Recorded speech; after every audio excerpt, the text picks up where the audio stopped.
मैं और मेरी तन्हाई इस शो में आप सभी का एक बार फिर से स्वागत है। दोस्तों, मैं अपने बारे में इस चैनल के माध्यम से जो भी बताती हूँ, ये सिर्फ़ और सिर्फ मेरी कहानी है। मुझे किसी को नीचा दिखाना या किसी को एक्सपोज करना पसंद नहीं है, और मैं क्यों करूँगी किसी को एक्सपोज। लेकिन फिर भी आज एक फ़ोन आया और उस बंदे ने कहा कि आखिर आप ये शो क्यों बता रही हो अपने बारे में दुनिया को। क्यों नहीं बताऊँ। काफ़ी लोगों को मुझे लेकर गलतफहमी है। वो गलतफहमी दूर करना बहुत ज़रूरी है, इसलिए मैं अपने बारे में बताने ये माध्यम से मैं आपके सामने आ रही हूँ। एक बात कहना चाहती हूँ दोस्तों, अगर आपसे हो सके तो प्लीज़ दूसरों के काम आइएगा, दूसरों की मदद कीजिए।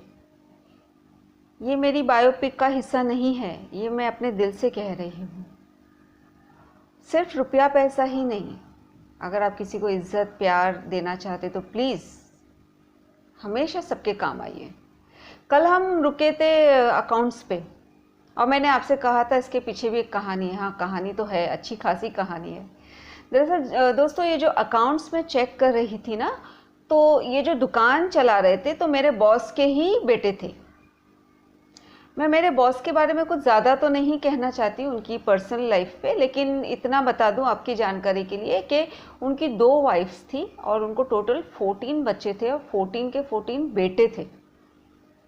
तो वो जो पहली वाइफ का बेटा था वो ये दुकान का अकाउंट संभालता था, मुझे नहीं पता था। और ये दुकान थी वाशी, न्यू बॉम्बे में।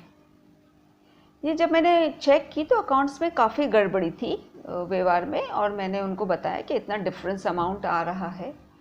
और वो सब काम ख़त्म करके नॉर्मली रोज़ के हिसाब से 6 साढ़े 6 बजे मैं ऑफिस से निकली, अपने घर आई। घर पहुंचते पहुंचते मुझे रात के 9 बज जाते थे, क्योंकि मैं सैंडविच रोड पे मेरा ये ऑफिस था और मैं रहती थी उस वक्त वाशी, न्यू बॉम्बे में। मैं आई घर पे, फ्रेश हुई, खाना वाना खाए हम माँ बेटी, और अचानक डोर बेल बजी तो मेरे बॉस के इधर से कोई आया था। मैंने उनको पहचानी नहीं, क्योंकि मैं उनको कभी पहले देखी नहीं थी। तो उन्होंने कहा कि परवेज़ भाई ने आपको अभी के अभी बुलाए हैं। मैंने बोली कौन परवेज़ भाई? बोले रियाज़ भाई के बड़े बेटे। तो बोली अभी के अभी क्या काम है? मैं तो अभी थक के आई हूँ, मैं कल सुबह में ऑफिस जाने से पहले जल्दी निकलूँगी और फिर उनसे मिल के फिर आगे ऑफिस निकल जाऊँगी। तो बोले नहीं नहीं, अभी ही काम है।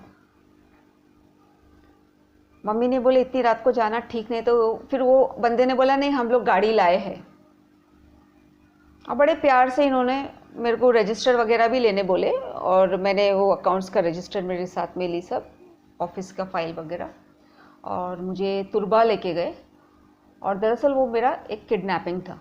इन लोगों ने मुझे किडनैप किया, और इन लोगों ने एक बंद रूम में 8-10 लड़के, इन्होंने मुझे बहुत मारा। उसके पीछे ये वजह थी कि अकाउंट्स का जो मैंने इनका पोल खोली, पहली तो वो वजह थी। और इनकी जो दूसरी माँ थी हमीदा, उसका नाम है हमीदा, वो वहाँ से कुछ बोल रही थी। पता नहीं वो कुछ गलतफहमी की शिकार हो गई थी कि क्या, मुझे नहीं पता। और उन्होंने मुझे बहुत मारा, और फिर मुझे घर के नीचे लाके छोड़ के गाड़ी लेके निकल गए। मेरी माँ, शी वॉज शॉक्ड। मेरी माँ ने फ़ौरन उस बंदे को फ़ोन किए जिसके वजह से मुझे ये नौकरी मिली थी इतनी रात को, कि आप कल आइएगा और मेरी बेटी का ज़रा हाल देखिए, इन लोगों ने क्या किए। उनको हम प्यार से अंकल अंकल कहते थे। वो अंकल जी अगले दिन मॉर्निंग में घर पे आए 11 बजे के टाइम, और उन्होंने मुझे देखा। फिर उन्होंने मेरे बॉस को फ़ोन किए कि अभी के अभी आ जा परवीन के घर पे, मैं इधर ही हूँ, ये क्या किया तूने। वो भी आए। उन्होंने देखा कि अरे ये कैसे हो गया, कब हो गया, किसने किया। फिर मैंने बाकायदा सब नाम ली, बोले हाँ ये मेरा बेटा है। तो फिर मेरी माँ ने बोली कि मेरी बेटी आपके ऑफिस में काम नहीं करेगी, हमको ये काम नहीं चाहिए। और मैंने वो नौकरी उसी वक्त हमने छोड़ दी। कहा जाता है ना, जैसा बीज बोओगे वैसा ही फल पाओगे। मैं तो बड़ी ईमानदारी से काम किया आपका, लेकिन आज मेरी वजह से नहीं, आई एम नॉट रिस्पॉन्सिबल, लेकिन आज उनका हाल ये है, ना वो ऑफिस रही ना वो घर रहा, ना वो बीवी रहे, ना वो बच्चे रहे, ना खुद रहे। मर नहीं गए, मौत से भी बदतर उनकी ज़िंदगी है। एक्चुअली किसी वजह से उनको उम्र कैद की जेल हो गई है और वो जेल में है। और मेरे तो यहाँ तक भी सुनने में आया है कि बच्चों को संभालने के लिए बीवी यहाँ वहाँ भीख मांगते फिर रही है। जैसा बीज बोओगे फल वैसा ही पाओगे। दोस्तों, और एक सवाल मेरा आपसे है।